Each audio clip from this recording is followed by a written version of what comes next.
Les tout premiers instants, au moment où je prends ma guitare et où je m'apprête à chercher des idées, je sais pas du tout où je vais. Avec des vidéos YouTube gratuites, enfin moi j'ai commencé comme ça, il y a plein de choses hyper cool quoi, qui expliquent les bases. Les gens n'aiment pas tout ce qui est fait par l'intelligence artificielle quoi. Parce que c'est trop lissé, c'est trop plat. Ré, ré, do, ré, mi. Da, da, da, da, da, da. Une cadence parfaite chez Beethoven ou Rachmaninoff ou Christophe Maé, c'est pas la même cadence parfaite, pourtant c'est un enchaînement 5/1.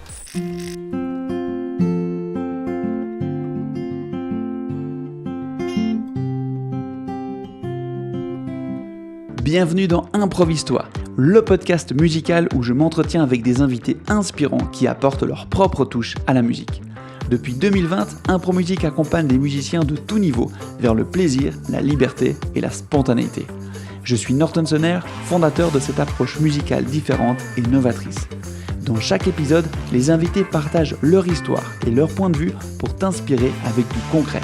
Le but est simple, t'offrir un maximum de possibilités pour jouer ta propre musique.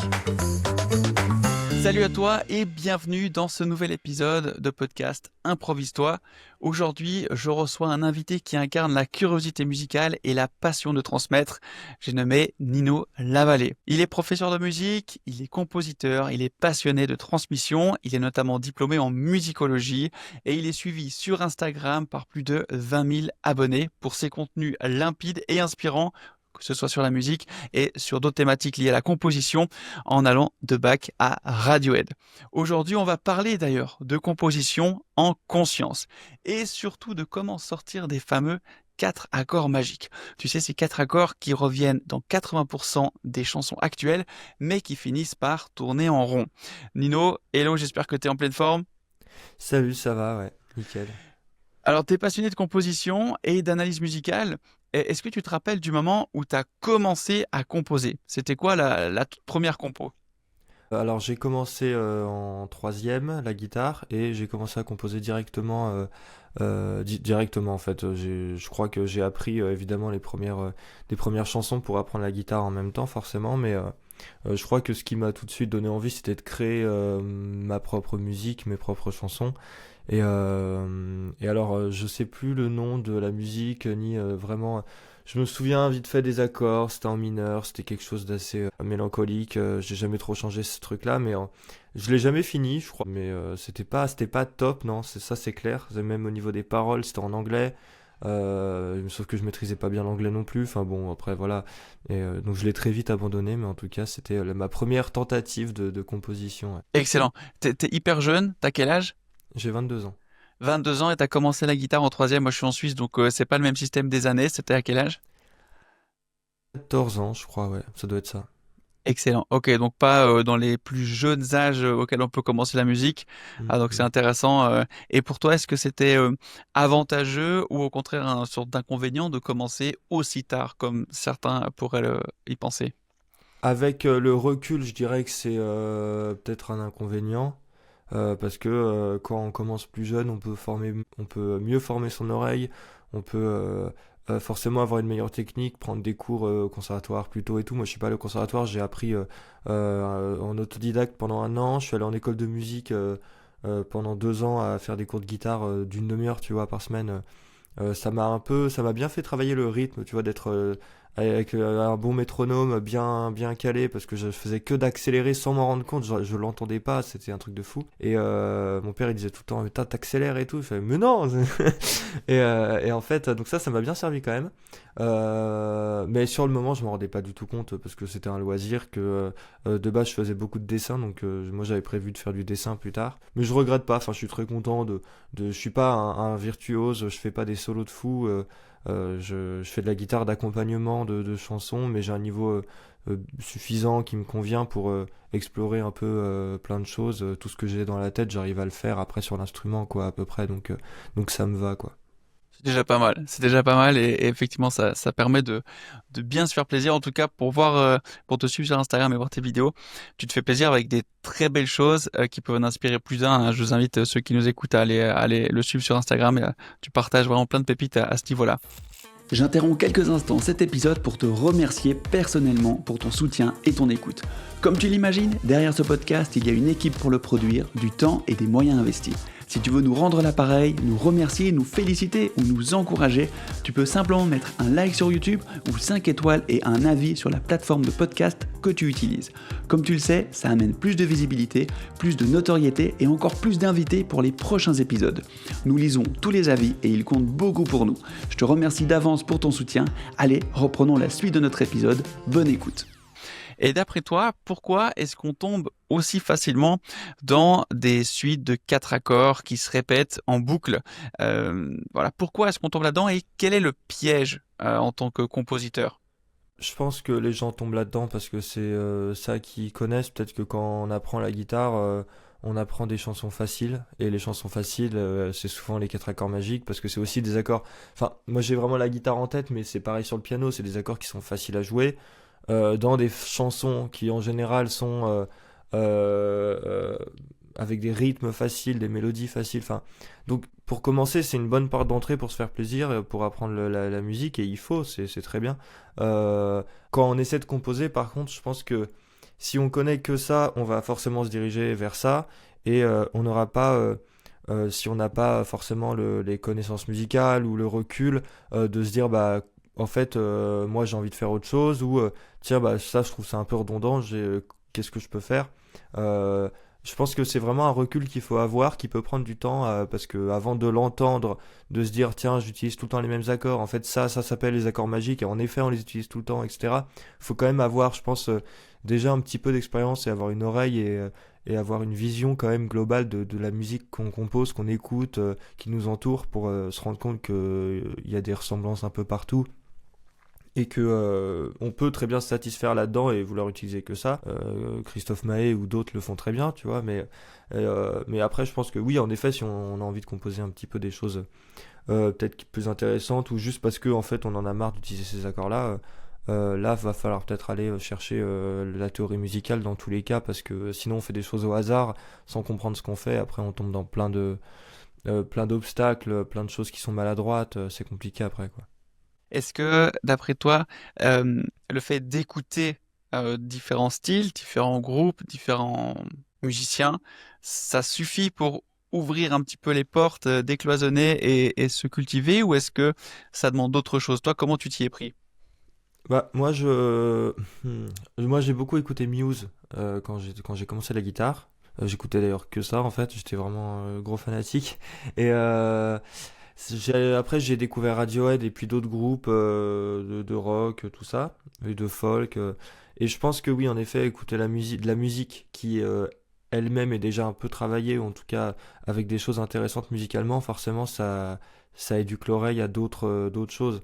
Si on écoute que des choses faciles, que de la variété qui est vraiment produite en masse et avec ce genre d'accord-là, bah, on va pas avoir l'idée d'aller voir ailleurs parce qu'on connaît que ça. Mais en fait, ça c'est, je pense, que c'est un peu comme plein de choses dans la vie, tu vois. Mais ouais, je pense que c'est bien de se construire une culture musicale qui est un peu variée aussi, avoir une conscience de tous les styles différents, des différents rythmes, des différents instruments, voilà, c'est. Ouais, je suis d'accord avec toi là-dessus. Je pense que ça donne plein d'outils aussi et d'idées au lieu de repartir chaque fois de zéro pour composer ou pour trouver quelque chose et comme tu dis, de réinventer la roue ou la poudre à chaque fois, c'est pas utile. Et je t'entends souvent dire dans tes stories sur ton compte que composer en conscience, c'est de choisir en comprenant.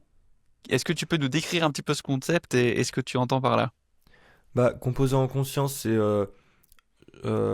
c'est comprendre ce qu'on joue, forcément, comprendre ce qu'on est en train de composer, mais c'est comprendre sur l'instant en fait. C'est vraiment quand on est en train on n'a rien de prévu, on laisse juste l'inspiration avancer et que on est devant le piano ou sur la guitare ou quoi, et que on cherche des choses, bah faire un peu du hasard. Enfin moi j'avoue les tout premiers instants au moment où je prends ma guitare et où je m'apprête à chercher des idées, je sais pas du tout où je vais. Enfin, je laisse vraiment juste les sonorités, l'inspiration venir.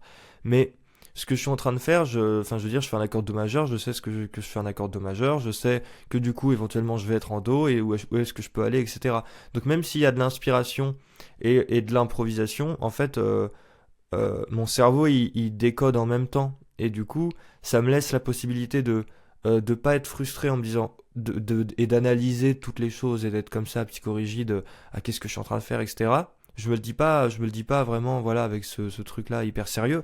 Je laisse filer l'inspiration, mais par contre, je sais ce que je suis en train de faire sur le moment, quoi, sans trop y penser, parce que faut pas que après on se bloque et on se dit, ok, vas-y, je vais faire un 2-5-1. Non, laisse l'inspiration, tu laisses les sonorités venir, les accords qui te font plaisir, que tu trouves beaux.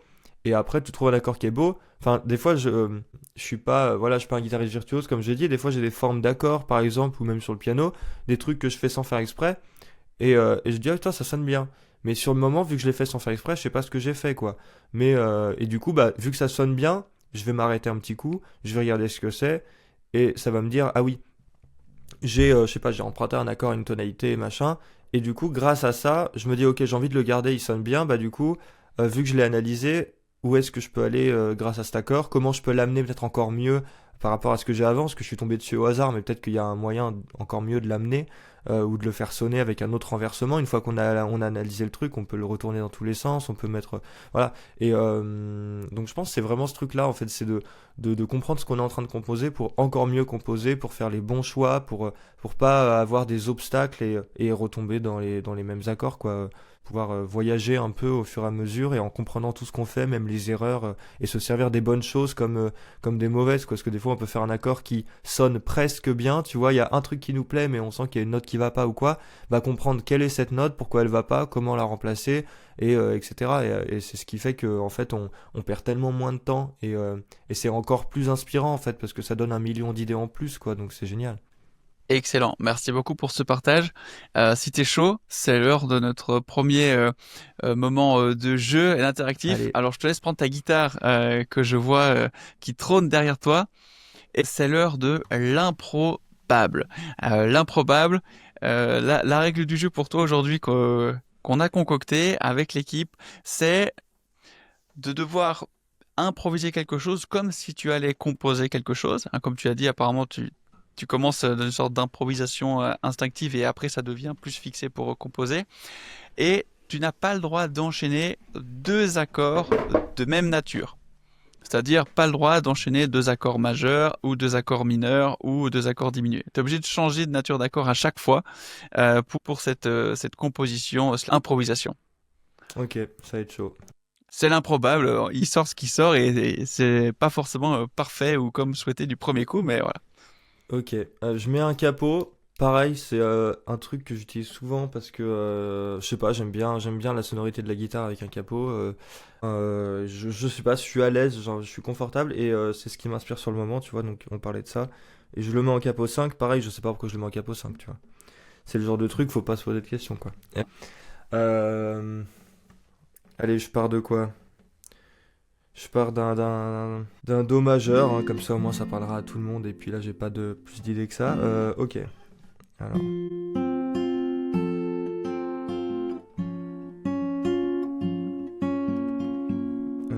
j'ai le droit de faire majeur, mineur, majeur du coup. Pour l'instant, oui, mais si c'est trop facile, on va pimenter un peu après. Mais oui, pour l'instant, t'as le droit. Ok. Attends.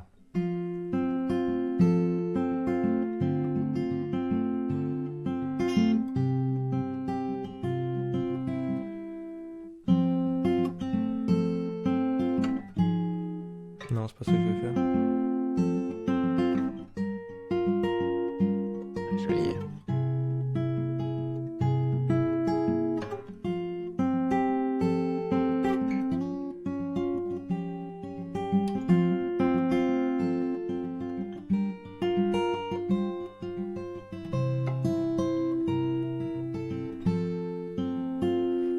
Euh, Très joli déjà.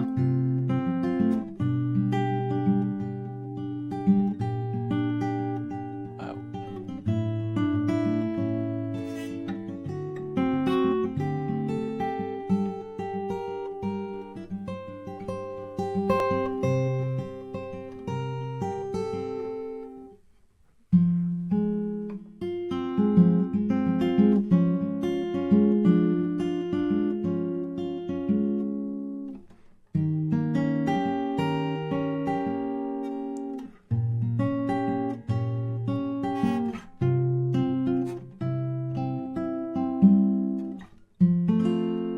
Ouais, j'ai trop essayé. Je bien. sais pas si j'ai réussi vraiment à chaque fois, mais. En tout cas, c'était très beau, c'était agréable à écouter. Merci beaucoup. Ça fait plaisir d'entendre la guitare ici. Ça rappelle l'épisode avec Pascal Vilgolo. Si vous n'avez pas vu, vous pouvez aller le checker. Et est-ce que tu peux nous décrire ce qui t'est resté en tête de ce Ouais, que tu viens de jouer, un peu nous analyser ça et nous transmettre les accords auxquels tu as pensé? ok. Alors, j'ai fait donc Do majeur. Après, je suis allé au début sur un Fa mineur. C'est une progression que j'aime beaucoup, je sais pas pourquoi j'adore ça. Radiohead sûrement. Avec l'emprunt, ouais. Euh, je crois que j'ai dû retourner sur Do, puis après, j'ai dû faire un Do 5-1 pour faire mineur majeur. Après, je triche parce que du coup c'est majeur, il faut pour résoudre.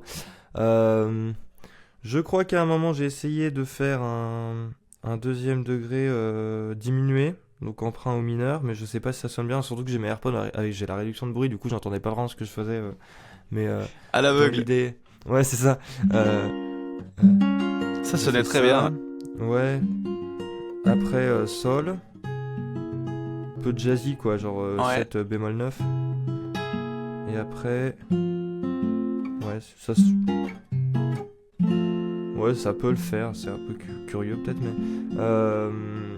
Qu'est-ce que j'ai fait? Si, à un moment, je crois que je suis retourné en mineur. Mhm. Et j'ai fait le truc de James Bond, tu sais, avec la quinte qui. Donc en mineur, avec la quinte augmentée,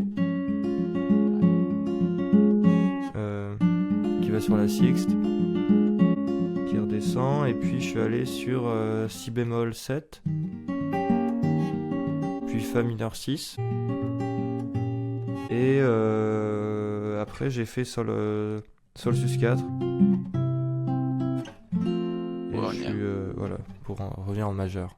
excellent. Eh ben, je crois que défi relevé, bien joué, c'était hyper hyper chouette et ça donne pas mal de clés à ceux qui nous écoutent, qui nous regardent, pour oser aller tester des accords un petit peu plus éloignés de la tonalité de base. Ici avec le si bémol qui arrive, des accords diminués aussi, des emprunts. Donc des emprunts, c'est quand on va choper un accord dans la tonalité homonyme. Par exemple, on va prendre un accord de do mineur alors qu'on est en do majeur et ce genre de choses-là. Excellent. Ben chapeau. Merci. Et toi, tu t'y prends un peu comme ça quand tu composes ou tu passes par un autre processus? Quand je compose, non, j'avoue, je réfléchis pas à ça. Ça peut être une bonne chose, c'est vrai, de se donner des fois des contraintes. Euh, on trouve aussi de la liberté dans les contraintes, des fois, ça nous permet de fixer, peut-être, de cadrer nos idées un peu mieux. Euh, En général, quand je compose, non, bah, comme je te disais tout à l'heure, quoi, je laisse mes doigts filer. Mais quand je trouve rien, tu vois, souvent je passe à autre chose assez rapidement parce que je me rends compte que c'est très frustrant. Enfin, de perdre des fois une journée à vouloir vraiment trouver des choses en mode, putain, il faut que je termine cette chanson donc je vais la finir quoi. Mais en fait non, si t'as pas d'idée, enfin je veux dire, ça fait une après-midi que t'es dessus, t'as pas trouvé trois accords qui te plaisent, enfin fais autre chose, va te balader quoi, tu vois. Et Mhm. donc j'essaie vraiment de profiter de l'inspiration sur le moment. Des fois je peux ne pas être en train de faire de la musique et je sais pas, j'ai des idées, quelque chose qui m'inspire et il y a une espèce, tu sais, de boule au ventre quoi. Tu sens que là, si tu prends ton instrument, il va y avoir un truc, quoi. Et du coup, ça, quand je peux, j'en profite tout de suite. Je branche ma guitare, machin, j'ai une idée de son, ça peut être, je sais pas, j'ai envie de faire une guitare avec un trémolo, j'ai envie d'avoir un piano un peu feutré, je sais pas pourquoi, je sais pas ce que je vais faire avec, mais j'ai ces deux idées dans la tête, et je suis à fond et je branche tout, et après je passe ma journée à faire de la musique. Euh, donc il y a ça. Et des fois, en ce moment, j'ai un peu capté que le soir, genre vers 19h, tu sais, avant de manger et tout, je suis dans ma chambre, je sais pas, ça doit être l'ambiance, la soirée ou quoi, mais c'est souvent à ce moment-là que j'ai beaucoup d'inspiration, beaucoup d'idées de mélodies, de paroles, etc., et que j'avance le mieux, en fait. Beaucoup moins la journée. Je pense qu'en fait, il faut que je fasse autre chose pendant la journée, que j'écoute de la musique, je lis des livres, enfin voilà, faire un peu notre vie, quoi. Et après, le soir, je reviens, et il y a tout ce que tu as fait dans la journée, je pense, qui doit s'emmagasiner un peu inconsciemment. Et, euh, et vu que c'est un peu le soir, tu te poses, t'as une heure et demie devant toi, tranquille. T'as fini ta journée, t'as pas tu sais, de stress de te dire ok je fais de la musique mais juste une demi-heure parce qu'après faut que je fasse ça quoi. Et c'est à ce moment-là vraiment que mon cerveau il peut se reposer tranquille et laisser partir tous les trucs qu'il a gardés et je pense que l'inspiration vient mieux. En tout cas pour moi ça marche pas mal, ça marche souvent en tout cas ce truc là ouais. Eh ben, merci. À tester, à tester. Voilà, Voilà. l'inspiration pré, pré-repas du soir qui peut être pas mal. C'est ça. Euh, je voulais aborder avec toi une notion pour les débutants qui nous écoutent et ceux qui débutent en composition.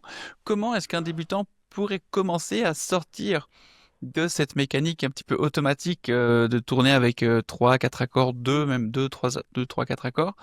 Quels sont les premiers réflexes qu'il pourrait adopter pour aider à sortir de ce cadre? Je pense que ça dépend ses connaissances. Je pense si c'est quelqu'un vraiment qui connaît pas du tout le solfège et qui a pas du tout la conscience de ce qu'il vraiment de ce qu'il fait, même s'il sait qu'il utilise les trois mêmes accords tout le temps, ça peut être un peu comme je le disais des fois, et ce que je fais aussi, c'est juste pas savoir ce qu'on fait. Enfin, en fait, se forcer à mettre nos doigts ailleurs que sur les mêmes touches tout le temps et explorer des accords qu'on connaît pas et juste trouver des choses qui sonnent bien, même si on comprend pas ce que c'est.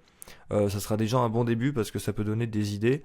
Après, c'est toujours complexe parce que vu qu'on sait pas ce qu'on fait, on fait des trucs au hasard et enfin, souvent on rame un peu avant de trouver quelque chose qui sonne vraiment bien et qui vaut vraiment le coup d'être utilisé et qui inspire assez pour trouver une jolie mélodie, etc. On peut faire des trucs au hasard, mais ça peut être des accords qui sont pas bien. et, euh, et donc ça peut être un premier jet. Après, je pense que s'intéresser déjà rien qu'aux bases de la théorie musicale, que ce soit en prenant des cours ou juste avec des vidéos YouTube gratuites. Enfin, moi j'ai commencé comme ça. Il y a plein de choses hyper cool quoi, qui expliquent les bases. Comprendre rien que comment fonctionne une suite d'accords, une tonalité. Déjà avoir toute la tonalité devant les yeux et choisir des accords et s'amuser quoi. Déjà ça peut être pas mal. Mais moi je pense toujours que comprendre ce qu'on joue et comprendre la théorie musicale sans aller dans des trucs très complexes. Mais je pense que ouais, plus on sait ce qu'on fait, bah mieux on va composer, quoi. Je te rejoins là-dessus. Et est-ce que ça voudrait dire que il faut toujours éviter ces fameux quatre accords magiques pour ne pas les nommer, ou est-ce qu'on peut les twister un petit peu intelligemment pour les dépasser ou faire quelque chose d'autre? Alors, je pense que c'est pas interdit de les utiliser. Enfin, d'ailleurs, c'est pas interdit du tout. Tout le monde le fait, et voilà. Mais euh, en fait, ce qu'il faut aussi savoir, c'est que de toute façon, en musique, il y a que trois accords. Enfin, je veux dire, il y a trois fonctions d'accords, quoi. Il y a tonique, sous-dominante, dominante, quoi. Donc, en Ouais. fait, c'est juste, on, il va y avoir un accord qui va apporter une sensation de résolution, qui va installer la tonalité, un accord qui va préparer un peu la tension, un accord qui met la tension, et puis du coup après on revient sur le premier qui résout la tension. Donc en fait, au final il y a trois accords, quoi, si on parle en accord plutôt qu'en fonction. Donc les quatre accords magiques, c'est quoi? C'est ça en fait, c'est juste un accord basique, un accord qui prépare un peu, un accord qui tend, et puis l'autre qui se résout. Et donc c'est pour ça que ça marche. Mais évidemment, ces quatre accords-là, on peut les twister, on peut faire des renversements, on peut mettre des extensions, quoi. Je veux dire, rien que mettre une neuvième. D'ailleurs, dans mon exemple tout à l'heure, je crois que j'ai mis une neuvième à un moment sur le do, des sixtes, des choses comme ça. Ça apporte déjà une couleur qui, qui fait du bien aussi un peu à l'oreille, quoi. Et puis, ouais, la manière de les amener. Parce que, en fait, je pense que souvent, moi, quand je parle des quatre accords magiques, c'est vraiment les quatre accords magiques où on n'en peut plus, quoi. Enfin, qu'on entend tout le temps. C'est les accords magiques à l'état fondamental, jouer n'importe comment, avec des gros sauts et tout. Je pense que déjà, à partir du moment où on les renverse, déjà, ça fait du bien et ça va, quoi. On peut, voilà. Et si on met une petite note en plus, des petits emprunts, et puis ça dépend de la mélodie aussi. Je veux dire, si la mélodie fait des trucs super intéressants, elle fait, je sais pas, des chromatismes, des appoggiatures et tout, bah les accords magiques qui sont en dessous, même s'ils sont simples, ne serait-ce qu'avec des petits renversements et tout, bah ça peut déjà être hyper intéressant, beaucoup plus que une mélodie qu'on a déjà entendue avec des accords et aucun renversement, quoi. Ouais, complètement. Donc, si on résume ce qu'il a dit, ben, on peut enrichir les accords. On peut faire, ah bah ça me fait des petits pouces, on peut faire des mélodies à l'intérieur. Et ce que tu as fait tout à l'heure, à un moment, tu as fait une sorte de descente de basse, soit chromatique, soit Mm. diatonique. Et du coup, ça va avec les renversements, c'est histoire de réfléchir à quelle est la mélodie de ma basse. Et ça, c'est un point super important auquel on ne pense pas assez. Donc, c'est chouette que tu le soulignes aussi, de penser à cette basse, que ce soit à la guitare ou au piano, parce que ben, rien que par ça, ces accords magiques, ils sonnent bien comme tu l'as dit, et ça peut permettre d'en faire quelque chose un bon terreau pour faire naître autre chose. Donc Ouais, ouais, c'est merci vrai. pour ces trois astuces-là qui peuvent aider à, à les emmener un pas plus loin déjà. C'est vrai que la basse, on n'en parle pas assez souvent, ça, c'est un peu sous-coté, je trouve. Alors que, en fait, la mélodie sonne bien grâce à la basse, quoi, je veux dire. Et ça, on l'apprend à la fac et au conservatoire, je veux dire, les cours d'écriture classiques à quatre voix, etc. On nous apprend sur les accords à l'état fondamental, bah, mettre la tierce au soprane, c'est beaucoup plus joli que de mettre une quinte ou une octave. Et sur les accords renversés sur la tierce, c'est plus joli de mettre la fondamentale, enfin, d'avoir des rapports de tierce et de sixte entre les extrêmes, c'est beaucoup plus joli en fait, parce que bah, une octave et une quinte, c'est tellement consonant que ça sonne plat, ça sonne archaïque, ça sonne, c'est trop neutre quoi, et en fait l'oreille elle aime la petite dissonance et les choses ouais, qui sont, bah, c'est ce qui touche quoi en fait. Ce C'est qui ça, est ouais. plat et ce qui est trop consonant, ça nous plaît pas. C'est pour ça je sais pas, pour ça me vient comme ça, mais je me dis, je pense que c'est aussi pour ça que des fois les gens n'aiment pas tout ce qui est fait par l'intelligence artificielle, quoi. Parce que c'est trop lissé, c'est trop plat, alors que en fait les défauts de l'humain, c'est ça qu'on aime, enfin c'est ça qu'on aime, quoi. Une musique qui est hyper quantifiée à 100%, avec toutes les notes avec la même vélocité, et puis qui est faite par une IA, mais en fait c'est horrible à écouter. Enfin, ça met plus dans un mal-être qu'autre chose, quoi. Alors que ouais, donc je divague, mais en gros, je pense que c'est intéressant en tout cas, ouais, de varier, moi je fais tout. Des fois, je fais ça, un truc qui peut être sympa, que les gens peuvent tester.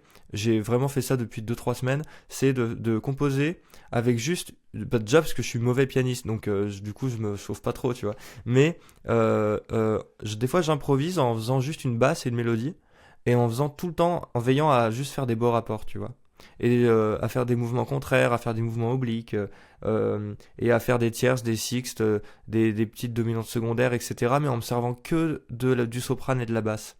Et c'est hyper cool, je trouve, parce que déjà c'est grave méditatif, je trouve, parce que tu sais, tu peux faire des espèces de petites fugues, de petits trucs assez, enfin c'est joli quoi, surtout que tu utilises que des bons rapports et tout, donc forcément ça va bien sonner si tu sais en plus ce que tu fais. Et je trouve à partir du moment où tu essaies de faire des petits chromatismes à la basse, du coup tu te mets à, tu sais, à utiliser des dominantes secondaires, machin, la sensible à la basse, du coup tu mets la septième au soprane, machin, et je trouve ça hyper agréable, et j'ai eu des idées comme ça de mélodies qui me sont venues en faisant que une basse et une mélodie en fait. Et ça je trouve ça super intéressant. Le devoir, effectivement. Ben, franchement, bon tips aussi que tu transmets là. Juste pour clarifier, s'il y a des gens qui n'ont pas forcément tout capté, parce que tu donnes beaucoup de termes précis et qui sont parfois techniques. Mouvement contraire, tu peux nous décrire ce que ça veut dire, mouvement contraire? Mouvement contraire, c'est simplement une voix qui va monter ou descendre et la voix qui va faire l'inverse, quoi. Donc ça va faire comme ça. Et Et mouvement oblique? oblique, c'est quand une voix reste et que l'autre descend ou monte. Et c'est ce qui se passe dans le truc de James Bond, par exemple. Typiquement, la basse, elle va rester sur la fondamentale, la tierce aussi d'ailleurs, et la quinte va monter et puis redescendre. Donc ça va créer un mouvement oblique entre les deux autres voix. Et que à partir de deux voix, en fait, on a déjà des accords. Avec deux voix, ça représente déjà des accords. Donc, Oui, c'est hyper ça. important d'avoir cette conscience-là assez rapidement pour se laisser aller dans quelque chose de conscient et de construit. Et d'ailleurs, les deux voix, comme tu dis, c'est déjà des accords et ça, en plus, ça met encore plus, je trouve, en lumière le fait qu'une quinte, ça sonne pas bien. Enfin, tu vois, à chaque fois que je fais un truc à deux voix, je fais des tierces, des sixtes, c'est génial, et je tombe sur une carte ou une quinte et d'un coup, tout ça sonne creux et il y a un freinage à l'oreille et tout de suite, je me dis, ah ouais, bah, en fait, on se rend compte, en effet, quand on a deux voix, forcément, quand on a un orchestre entre deux violons qui vont faire une quinte parallèle, on s'en fout. Mais quand on a que deux voix, ça nous force à faire que des bons choix en fait et à être dans la finesse d'écriture. Ça, je trouve ça hyper stimulant. Ouais. Très très bon exercice qui est pas facile, mais qui peut se faire lentement. En jouant lentement, on trouve des très belles choses, surtout avec des sons. Si on prend un son sur un clavier qui dure, qui tient comme des cordes, comme des nappes, ça peut vraiment être stylé de travailler ça.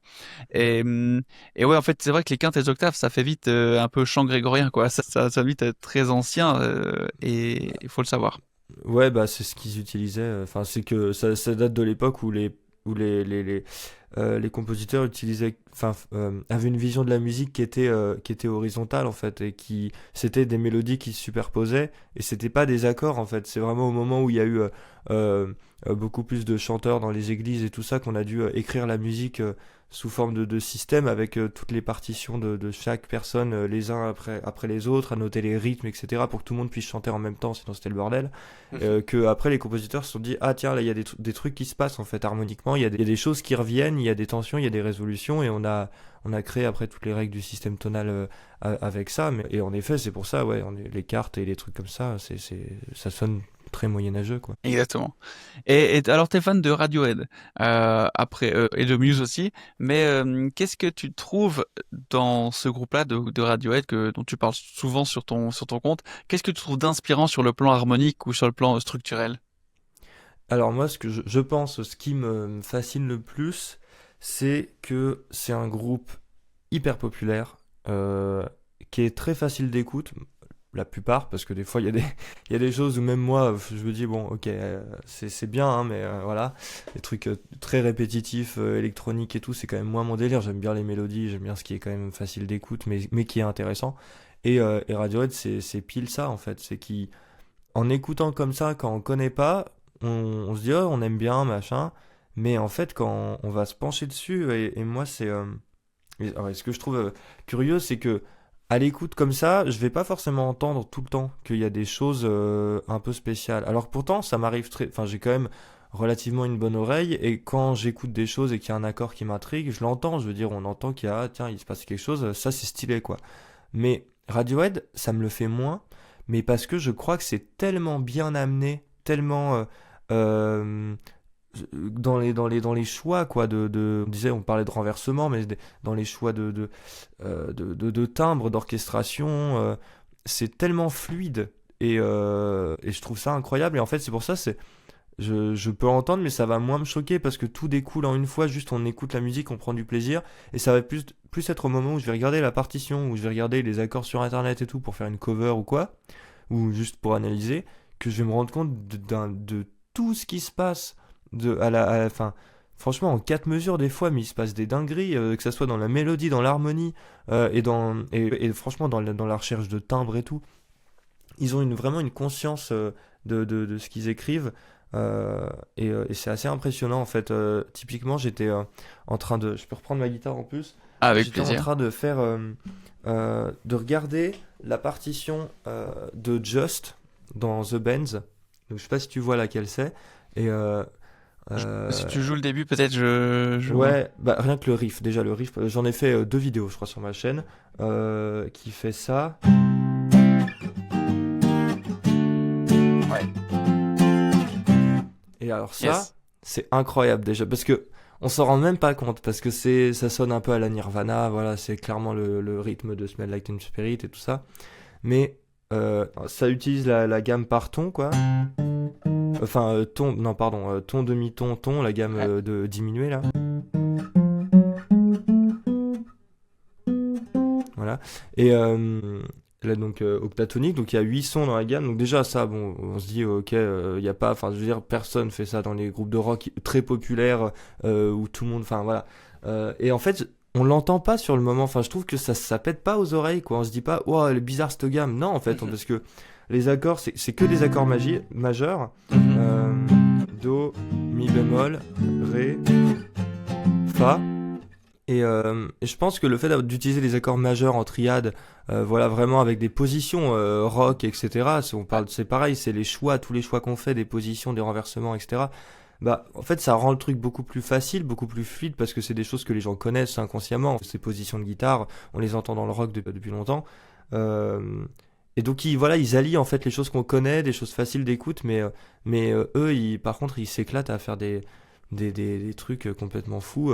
Et en fait, ce qui est après cette intro-là, on commence tout de suite sur un accord de la mineur, qui déjà, qui est complètement, enfin, je veux dire, enchaîner Ouais. toute l'intro, puis après atterrir sur ça. Genre, enfin là, l'oreille elle est pas prête, et pourtant, sur le moment, on s'en rend même pas compte, enfin, c'est même pas dérangeant, quoi. Et, euh, et la mélodie, donc c'est comme si ça suffisait pas, la mélodie à ce moment-là commence même pas sur des notes qui sont dans l'accord. Et c'est même pas n'importe quelle note, je veux dire, c'est pas une neuvième ou quoi, non, elle commence sur une quarte, donc elle fait un ré, ré, ouais, ré, donc elle fait ça. Elle fait ré, ré, do, ré, mi bémol. Donc elle fait une quinte diminuée. Alors, enfin, c'est genre sur un accord, donc mineur. Donc là, on est sur un la mineur, la do mi, pour les notes qui constituent l'accord. Et la mélodie fait un ré, donc la onzième, qui est pas du tout la note qu'on choisirait de mettre en plus dans un accord mineur. Enfin, c'est un choix qu'il faut quand même raisonner, quoi. Et lui, il commence sur cette note, quoi. C'est pas, il commence sur un do, non, il commence sur le ré. Il le répète, ré, ré, avant de repartir sur le do, la tierce mineure. Et puis il revient sur le ré, ré, mi bémol, et il fait la quinte diminuée. Et je trouve ça, je trouve ça fou. Et ça sonne même pas bizarre, quoi. Et il va après sur un la bémol majeur, tu vois. Et donc le mi bémol peut prendre sens parce qu'on peut se dire c'est une espèce d'anticipation et tout. Mais enfin, faut le faire, quoi. Le ré, ré, do, ré, mi. Da, da, da, da, da, da. Et après, je sais plus exactement ce qu'il fait. Mais j'ai trouvé ça complètement fou.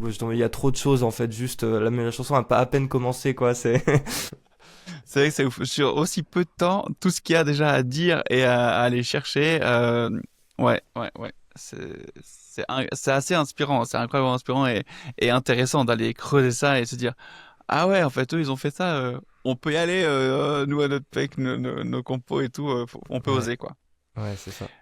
Et toi, en tant qu'enseignant, vu que tu enseignes, t'enseignes au collège, c'est juste? Ouais.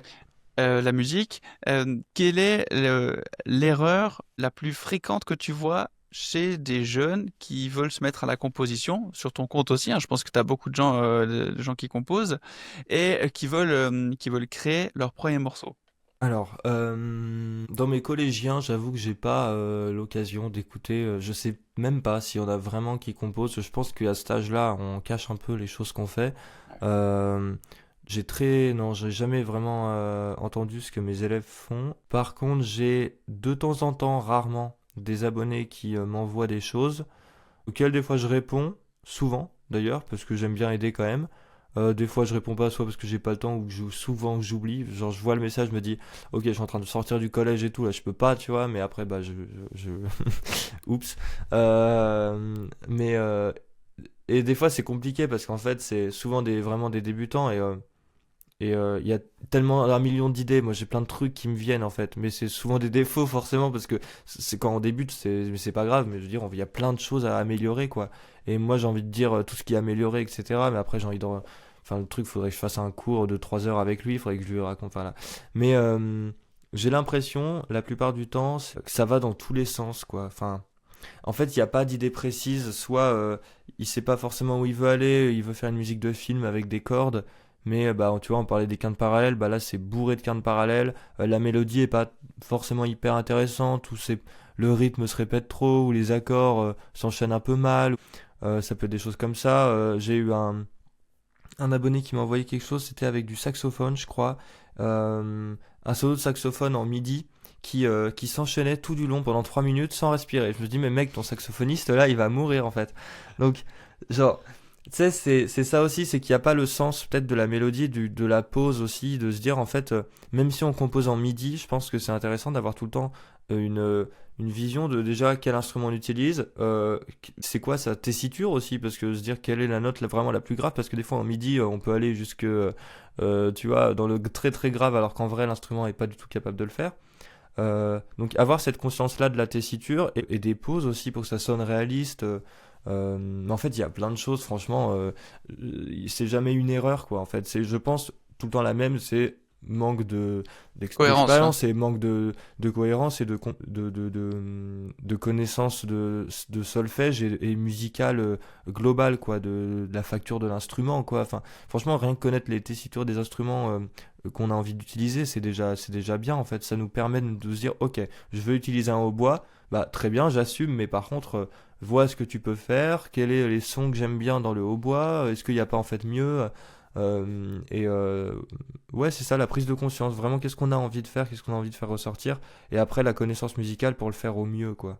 Ok, excellent. Très, très, ouais, très précis, très pertinent. Et ce manque de cohérence, est-ce que tu dirais que c'est intéressant de commencer avec une idée de motif mélodique ou juste de partir dans un style ou de partir avec une structure du morceau, par quoi toi tu commences pour justement éviter de t'éparpiller et que ça part dans tous les sens? Je pense que je commence de la mélodie et des accords, souvent. En fait, c'est...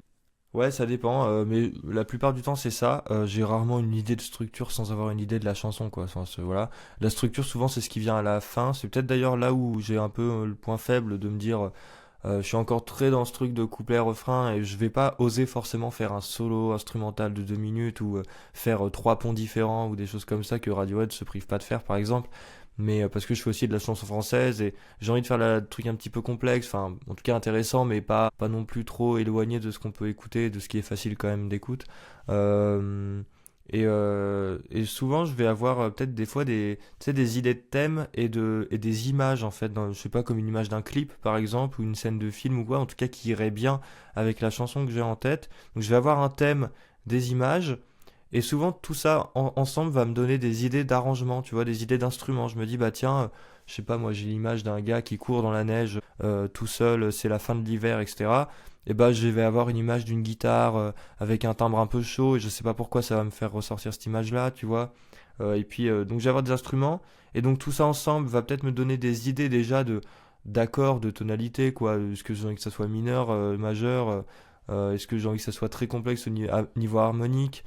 Et quand je me pose sur ma guitare, bah, je vais avoir ça en tête et je vais trouver des choses. Et puis des fois, j'ai pas du tout toutes ces images-là et juste je compose sur le moment, comme on disait. Et ça va surtout être accords et mélodie en même temps. Je fais du yaourt en même temps de trouver des accords et les deux se complètent ensemble, ce qui fait ils vont tout le temps bien ensemble parce que sinon, j'ai remarqué, avant, je composais beaucoup d'abord les accords avant de faire les mélodies. Mais en fait, on est très vite bloqué. Enfin, j'avais du mal en fait à avoir un truc qui est bien arrangé où j'ai presque fini, mais j'ai même pas de mélodie. Tu vois, j'ai tout arrangé, je me suis éclaté.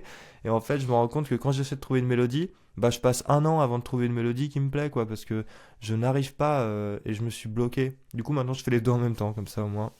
Excellent. Ça me rappelle, je crois que c'est le chanteur de Louis Attack, Gaëtan Roussel, qui disait que lorsqu'il composait, et il composait toujours en parlant, comme tu dis, soit en yaourt, soit en chantant, et il y a des mots qui venaient en même temps que le rythme, ce qui donne des paroles un peu originales comme ton invitation ou des choses comme ça, où on comprend pas forcément le sens du texte vraiment parce que voilà, il réfléchissait vraiment à la rythmique des mots lorsqu'il composait en même temps. Donc Mm. c'est intéressant d'avoir chaque fois la manière de procéder. Nino, est-ce que tu es prêt pour le prochain jeu, le tu préfères? Allez.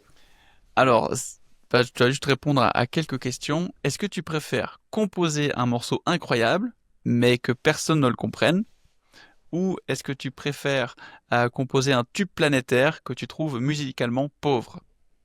Je dirais, je pense, un tube planétaire parce que ça me permet d'avoir le public pour ensuite montrer ce que je préfère faire, tu vois. J'irais plutôt là-dessus, quoi. Vu que je suis en recherche de visibilité, ouais, je pense que c'est mieux. Malin, malin, malin. Deuxième question, tu préfères n'utiliser que deux accords dans toute ta vie ou ne jamais pouvoir utiliser deux fois le même?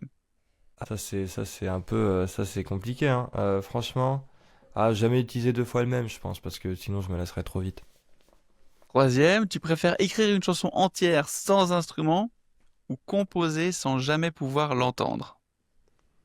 Une chanson entière sans instrument, c'est-à-dire, Que tu dois écrire une chanson sans que tu aies d'instrument sous la main. ah d'accord, ok, oui, c'est pas une chanson a cappella quoi que je compose. Ou alors jamais l'entendre de ma vie, c'est ça? Exactement. Euh, je pense sans instrument, ça peut être un bon challenge. Contrainte à noter. Mm. Et dernière, est-ce que tu préfères devoir toujours utiliser un accord diminué dans chaque mesure ou ne plus jamais pouvoir utiliser un accord mineur? Oh, utiliser un accord diminué dans chaque mesure, ça me permet toujours d'avoir les accords mineurs en plus, parce que sinon on va vite tourner en rond, quoi. Trop bien, merci beaucoup. Et d'ailleurs, tu disais que tu cherchais enfin, tu cherches à développer ouais, ta visibilité parce que tu as un projet que tu partages sur Instagram.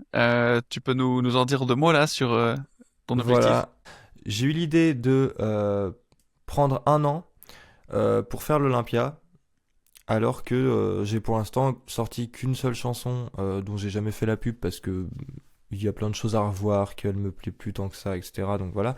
Mais j'ai fait ce projet pour en fait me forcer à me bouger, quoi, parce que j'ai l'impression que, et je pense que c'est pas mal d'artistes qui ont ça, c'est En fait, on fait une chanson, on la fait traîner pendant un an, on la sort jamais parce qu'au bout d'un an, on n'a plus trop la hype qu'on avait quand venait de la composer, où on est trop revenu dessus en faisant des mauvais choix, etc. Moi, c'est ce qui s'est passé en tout cas, et j'en ai eu trop marre en fait de ça, et de me dire, mec, ça fait genre peut-être 9 ans, 10 ans que tu fais de la guitare, de la musique, t'as jamais, enfin, t'as sorti une chanson quoi, et t'en as même pas fait la pub, enfin, alors qu'en ce moment, après cette fameuse chanson qui m'a quand même pas mal appris, je commence enfin à composer des chansons qui vraiment me ressemblent et qui sont intéressantes harmoniquement, qui sont beaucoup moins ennuyantes que celles que j'ai déjà sorties et tout. Où je me suis dit, mais c'est pas possible, quoi, faut que je les partage. En plus, maintenant que j'ai mon compte Instagram, où voilà, j'ai un public qui me suit et où je parle de théorie musicale, etc., je sais que ce public-là sera intéressé en fait d'écouter mes chansons, même si c'est de la chanson française et que peut-être qu'ils écoutent pas du tout ça, bah je me dis ça peut toujours les intéresser d'entendre des suites d'accords intéressantes, ça peut de partager ça avec des gens maintenant que j'ai quelqu'un avec qui le partager, quoi. Enfin, quelqu'un, de plusieurs personnes. Et voilà, donc j'ai fait ce projet sans trop réfléchir, parce que si tu réfléchis trop, tu le fais jamais. Et ça, c'était tellement gros comme projet que me connaissant, j'aurais réfléchi une semaine de plus, je l'aurais jamais fait. Donc j'ai sorti la vidéo de présentation en me disant, allez, au moins je la sors et on verra ce qui se passe. J'ai flippé ma race tout l'après-midi, le soir quand je l'ai sorti, j'étais en mode oula là là là, qu'est-ce que je viens de faire? Et puis après j'ai vu que plein de gens me soutenaient et tout ça, donc en tout cas c'est cool. Je vais partager toute l'expérience pendant un an, tout ce qui va m'arriver, toutes les rencontres. Je vais faire des récaps tous les mois, des stories, des choses. J'invite aussi les gens à voter en story, à me commenter des idées de titres, des choses comme ça pour qu'ils participent un peu aussi à l'aventure, et puis ça m'aide aussi quoi, des fois de faire des choix. Ouais. Bah, bravo en tout cas. Tout bon dans ce projet, c'est hyper cool. Merci. Et comme tu sais, peut-être que le public que tu as n'écoute pas forcément ce style, mais je pense que c'est hyper inspirant d'avoir quelqu'un qui est dans cette démarche de composition. Peu importe le style, c'est inspirant d'une manière ou d'une autre. Donc je suis à fond avec toi sur ce projet. Écoute, on arrive dans la dernière partie de ce podcast. Encore quelques questions. Toi, tu enseignes la musique, mais tu aimes beaucoup parler de composition et d'analyse, de théorie musicale. Quelles sont pour toi les compétences qui devraient absolument être transmises, mais qui sont souvent oubliées? J'ai du mal en fait, à savoir ce que les gens apprennent quand ils commencent, enfin ce qu'on leur apprend en tout cas, euh, et ce qui est du coup oublié. Euh, je pense, en tout cas moi c'est ce que j'essaie de transmettre quand je donne des cours de solfège en visio ou quoi, c'est d'expliquer le pourquoi du comment quoi. C'est vraiment ça. J'ai l'impression que souvent on va leur dire une cadence parfaite c'est un enchaînement 5/1, c'est tout. Sauf que avec l'expérience que j'ai de la fac et des analyses qu'on a faites et tout ça, et de l'harmonie, de l'écriture avec quatre voix, et puis de mes propres compos, une cadence parfaite, c'est pas juste un enchaînement 5/1, quoi. Enfin, évidemment, c'est ça sur le papier, mais c'est à l'état fondamental, et c'est aussi pourquoi ça marche. Enfin, c'est comprendre la résolution du triton, comprendre les différents renversements, ce que ces renversements impliquent, euh, sans être strict dans les règles classiques, hein, je veux dire, on peut s'en défaire, mais ça nous permet de comprendre ce qui marche bien à l'oreille. Je veux dire, ces règles classiques, c'est pas juste en fait du bon sens, quoi. Je veux dire que la septième descende sur la tierce, c'est juste que ça sonne mieux, que c'est une tension qui a envie de se résoudre, et c'est un truc physique, acoustique, tu vois, c'est mathématique limite. Et, et donc avoir conscience de ce truc-là pour ensuite s'en détacher si on a envie, mais s'en détacher en conscience, quoi. Se dire, ok, j'ai pas envie de résoudre ma sensible, mais je sais pourquoi en fait. Et, et donc ça, et parce qu'une cadence parfaite chez Beethoven ou Rachmaninoff ou Christophe Maé, c'est pas la même cadence parfaite. Pourtant, c'est un enchaînement 5/1, mais parce que c'est pas que ça, quoi. C'est la manière de l'amener, de l'arranger, de la dynamique de la cadence, la longueur. Elle peut être aussi surprenante, quoi. Je veux dire, il y a pas besoin de faire une cadence rompue pour que ça soit surprenant. Et, et je pense que c'est vraiment comprendre comment marche une gamme, comprendre exactement toutes les règles. Moi, j'adore ça. J'ai plein de bouquins de théorie de la musique. Je les ai pas tous lus, mais je trouve ça génial d'avoir le détail, quoi. Moi, c'est ce qui me passionne, c'est le détail du fonctionnement de chaque note, des harmoniques et tout. Je trouve ça vraiment génial de pouvoir comprendre l'entièreté de ce qu'on voit, et ah ouais, d'accord, ce concept, c'est comme ça qu'il marche. Et pourquoi il marche? Bah parce que ça. Et plus t'as de détails, je trouve ça génial. Déjà, ça t'aide à le retenir parce que tu le comprends, et du coup, tu peux l'utiliser encore mieux, quoi. Ouais, je te rejoins à 100% là-dessus. Et comme on discutait en off, euh, pour nos éditeurs et notamment nos élèves que je salue ici, attention, toutefois, un point que j'ai vu beaucoup auprès de musiciens débutants ou débutants intermédiaires, c'est que parfois, surtout quand on a un cerveau adulte, on aime l'information, on aime le détail, et on en fait parfois un peu un aspect boulimique, mais au détriment du jeu. Et la musique, avant tout, ça se joue. Et c'est génial que tu partages ça parce que, voilà, comme tu l'as dit au départ, tu as un niveau de guitare qui te permet de jouer ce que tu as en tête et ce que tu écris et ce que tu entends sans forcément être virtuose. Moi, ça me, ça me parle tout à fait. Pour moi, c'est pareil au piano et à la guitare aussi, même si j'en joue presque plus du tout. Mais c'est la même idée. Et ça permet, lorsqu'on comprend quelque chose ou lorsqu'on explique une notion comme ça approfondie, de pouvoir la jouer. Et de l'erreur que j'ai vue, et vraiment, j'aime pas parler d'erreur, mais là, quand même, c'est que bah, des gens se pètent la tête avec la théorie parce qu'ils veulent comprendre, mais ils n'arrivent pas à jouer même un enchaînement 5-1 bête et méchant, et du coup, ils restent frustrés parce qu'ils disent, oui, mais attends, là, est-ce que tu penses que la sensible se résout bien? Ouais, mais d'abord, enchaîne-moi les accords, joue un petit quelque chose pour pouvoir te faire plaisir avec ton instrument, et après, tu pourras creuser la théorie si tu le veux. Et c'est l'erreur que je vois beaucoup auprès des adultes qui veulent apprendre. Je sais pas si tu l'as remarqué, mais moi, je trouve ça flagrant et je trouve ça trop dommage parce qu'ils posent des questions sur des détails comme ça qui sont très intéressants. Mais quand on leur donne la réponse, ils sont incapables de les mettre en pratique et ils sont frustrés du coup en fait.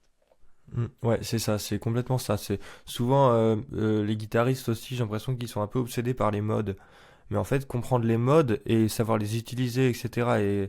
Et c'est, enfin moi, je sais que j'ai vraiment galéré. J'ai mis 1 an avant de comprendre les modes et avoir le déclic de dire ah mais d'accord, ok, et pouvoir ensuite les utiliser. Je ne comprenais pas comment ça marchait. Je ne comprenais pas pourquoi deuxième degré dorien, mais là on n'est pas en dorien. Pourquoi là ça sonne do majeur alors que je fais du ré dorien. Enfin, tout le truc. Et en fait, mais il faut juste avoir la patience. La musique, c'est ultra long avant d'avoir beaucoup de connaissances et d'avoir l'expérience de comprendre plein de choses. Enfin, franchement, moi, il me reste 1 million de choses à faire.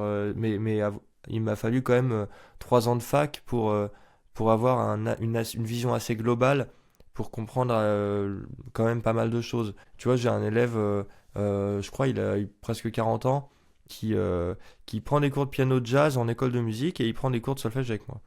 Et les cours de piano jazz, il a plein de choses à apprendre, des positions des 2-5-1 avec une tonne d'extensions d'accords et tout, qu'il comprend pas, parce que on lui dit apprends ces positions, t'inquiète, tu vois. Et moi après, je lui parle je sais pas moi, d'écriture à 4 voix ou de renversement, des choses comme ça, mais en fait il a encore du mal à visualiser son piano dans la tête pour pouvoir trouver la six mineure de la bémol, tu vois. Genre, faut vraiment qu'il réfléchisse, alors que pourtant il joue du piano, mais il n'arrive même pas à s'imaginer dans sa tête son piano. Enfin, il n'a pas le réflexe. Euh, et en fait, c'est des choses comme ça où faut juste se calmer en fait et prendre le temps vraiment et être patient et être humble parce que la musique, ça prend vraiment beaucoup de temps avant d'être extrêmement bien comprise. Et il faut juste, en effet, passer par l'instrument. Je veux dire, avant de faire de la théorie musicale, j'ai fait 1 an d'instrument, en fait, sans m'embêter avec tout ça. Juste, je jouais des chansons que j'aimais bien, mais j'avais appris suffisamment d'accords en faisant ça pour ensuite pouvoir me lancer dans la théorie, quoi. Et c'est pas parce que c'est compliqué que c'est plus beau. Mm. Ouais, Euh, carrément. ça c'est le truc. Euh, Je voulais avoir ton avis sur un commentaire qui apparaît souvent sous tes publications et de manière globale au niveau de la composition. On l'a relevé ensemble. C'est ce type de commentaire. Voilà, bah, j'adore composer, mais j'arrive jamais à finir un morceau. Je bloque à chaque fois à peu près au milieu. Est-ce que c'est normal? On dirait une question dans tu sais, Doctolib, enfin, pas Ouais, Doctolib, mais comment ça s'appelle, Doctissimo, non? c'est un peu ça, Euh, oui. et ouais, je sais pas, mais, je pense que c'est normal si en fait euh, il nous manque cette vision globale. Je pense que déjà avant de commencer la compo, c'est bien de savoir où on va, où on a envie d'aller, à quoi on veut qu'elle ressemble, et avoir suffisamment l'inspiration pour que les idées se déroulent au fur et à mesure du temps, tu vois. Je veux dire, ça m'arrive complètement aussi de pas en finir, donc c'est normal, mais c'est parce que justement j'ai trouvé une idée comme ça m'a plu, j'ai enregistré des trucs, mais moi, pour le coup, j'ai jamais été frustré de ça parce que j'ai toujours accepté ce truc. Enfin, pour moi, ça me paraît justement tellement normal de me dire, bah, ok, t'as composé un truc, t'as 8 mesures, bon, on s'en fout. Enfin, je sais pas, tu vois, j'ai pris plaisir à faire ces 8 mesures, j'ai testé des petites suites d'accords, j'ai bien aimé sur le moment. euh, voilà, je vais rien en faire, c'est pas très grave. Peut-être que l'idée va se recycler inconsciemment dans mon cerveau dans une chanson que cette fois je terminerai, et souvent c'est comme ça que ça marche aussi. Mais les chansons que je termine, il y en a très peu, et en fait c'est que des chansons où j'avais vraiment une énorme envie, et où j'avais beaucoup beaucoup d'idées, où j'étais hyper inspiré, et du coup suffisamment en fait il faut avoir un gros stock d'inspiration pour pouvoir tout prendre et vraiment la finir. Si on a un petit stock, bah on prend le petit stock, on fait une moitié de chanson avec des idées bonnes, des idées quand même pas ouf, et puis on la finit pas, bah c'est pas grave, c'est juste que t'avais pas assez de stock d'inspiration, donc attends d'en avoir un plus gros et ça va venir quoi. Et puis après, bon, alors, pareil, quoi, les connaissances musicales aussi pour pouvoir peut-être se débloquer, parce que éviter de tourner en rond et du coup de pas finir la chanson quoi. Magnifique. Merci pour ton retour là-dessus. Et dernière question, toi, quelle est la routine ou quelles sont les habitudes que tu as au quotidien pour t'aider à nourrir ta créativité? Je pense que c'est faire autre chose que de la musique, tu vois. C'est comme on disait, c'est pas se forcer à trouver l'inspiration comme un fou alors qu'elle est pas là. L'inspiration, c'est vraiment, c'est comme une batterie, quoi, je pense. C'est vraiment, elle se recharge en faisant complètement autre chose. Vraiment, en lisant des livres, en allant se balader. euh, et tu fais ça, tu regardes des films, des choses qui te parlent, et puis ton inspiration, elle va se recharger. Et des fois, tu fais pas de musique. Ça m'est arrivé de pas composer pendant peut-être 6 mois, tu vois, d'être tellement occupé par d'autres choses, par les cours en collège, etc. Et d'avoir été frustré de pas sortir assez de chansons ou quoi, machin. Et du coup, j'ai plus d'inspiration, je sens que ça vient plus. Bah en fait, j'ai plus composé de nouveaux trucs pendant 6 mois, où j'ai composé des petits bouts tu vois, de musique de film ou de musique de jeux vidéo pour m'amuser un peu, une dizaine de mesures, etc. Mais voilà, et en fait, au bout de 6 mois, en une soirée, il s'est passé un truc où j'ai trouvé une dizaine de mélodies, plein de trucs. Des fois, c'est des choses comme ça, en fait, il faut juste se laisser le temps et vraiment être patient et pas frustré de ça et se dire bah ok j'ai pas d'inspi, juste fais autre chose et regarde des films. Et je pense que c'est bien de toujours avoir de l'art, tu vois, vraiment aller dans les musées, et puis se balader, voir sa famille, faut pas rester juste sur TikTok dans sa chambre à déprimer, faut faire des choses quoi. Faut vraiment faire travailler son cerveau mais pas faire de musique, et après ça viendra tout seul je pense. Magnifique. Et on termine avec un dernier jeu, le Confi Musique. Le Confi Musique pour quelques confidences sur ta vie. Alors c'est parti. Si tu étais un accord, lequel serait-ce? Très bonne question. Euh, Franchement, je dirais un La mineur Ad 9, parce que je trouve ça trop beau. Enfin n'importe quel accord mineur, mais avec la neuvième ajoutée, je trouve ça, j'adore ça. Magnifique. Quel est ton péché musical? Un truc que tu aimes mais que t'assumes pas trop. Qu'est-ce que j'aime Je sais pas s'il y a des choses que j'assume pas. Et j'aime beaucoup Joe Dassin ou Clara Luciani, qui sont peut-être un peu plus variétoches, mais que je trouve vraiment bien fait, bien arrangé, et ça reste vraiment de la bonne musique, je trouve. Mais voilà, c'est peut-être des choses auxquelles on pourrait pas s'attendre, mais j'avoue que j'écoute pas des trucs dont j'ai honte. Et une chanson que tout le monde adore, mais que toi tu n'aimes pas. Que tout le monde adore et que moi j'aime pas. Je crois qu'en ce moment c'est Ma meilleure ennemie là, avec Pomme et Stromae.